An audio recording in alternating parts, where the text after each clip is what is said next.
Patients को IVF के बारे में बताओ ना तो वो सब कुछ तो गूगल करके आते हैं, तो इतने क्वेश्चंस होते हैं उनके पास, इतना परेशान करते हैं कि आज मैं आपको वैसे परेशान करने वाली हूँ। तो वन बाय वन हम लोग उसके लिए बात करते हैं कि उनको जब एडवांस टेक्निक्स के बारे में बताओ तो they have a lot of questions, तो जैसे कि blastocyst, freezing, embryo glue and so so one by one I will ask you and have a discussion.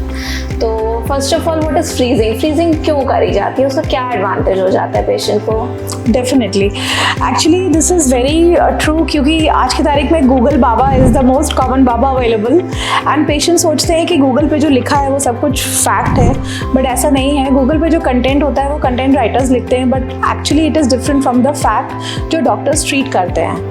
Now coming to your question, definitely there are बहुत सारी techniques हैं जिनसे IVF की सफलता को बढ़ाया जा सकता है and freezing is one of the most common ones. क्यों करना है? डेफिनेटली क्या होता है कि जब हम किसी लेडी को स्टिमुलेट करते हैं तो हमें बेबी बनाने के लिए 2 या 3 चाहिए होते हैं, they are sufficient for the transfer. लेकिन जब हम स्टिमुलेट करते हैं तो किसी की ओवरीज में से कितना रिस्पॉन्स आएगा, बेबीज़ ज़्यादा बन जाएंगे, ये किसी के कंट्रोल में नहीं होता है।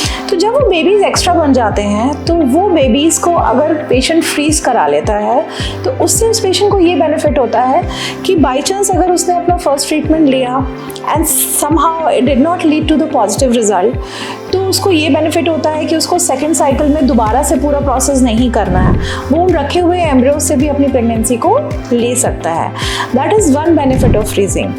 सेकेंड बेनिफिट इज़ कि जब हम स्टिमुलेशन करते हैं तो उस समय इंटरनली वुमेन के हार्मोन्स ऊपर नीचे होते हैं और एंडोमेट्रियम की जो अटैचमेंट पावर होती है, या आपको बोलो कि जो उसकी एक्सेप्टेबिलिटी होती है, वो कभी कम होती है कभी ज़्यादा होती है depending upon the hormonal variation. तो ऐसे में अगर हम फ्रेश ट्रांसफ़र करते हैं तो बहुत बार ऐसा देखा गया है कि फ्रेश ट्रांसफ़र के जो रिजल्ट्स होते हैं वो उतने अच्छे नहीं होते हैं, क्योंकि जैसे ही हम स्टिमुलेट करके चुकते हैं 10-12 दिन में तुरंत पिकअप हो जाता है और पिकअप के 3 दिन बाद बेबी रेडी हो जाता है। ऐसे में हम बेबी को जब डालते हैं तो उसके बाद 15-16 दिन के इंजेक्शंस और लगते हैं, तो पेशेंट के लिए बहुत टैक्सिंग हो जाता है। That is why it is said कि अगर हम फ्रेश की जगह फ्रोज़न ट्रांसफर्स करें तो रिजल्ट्स देखा गया है कि बेटर होते हैं और पेशेंट्स को भी उसका बेनिफिट होता है।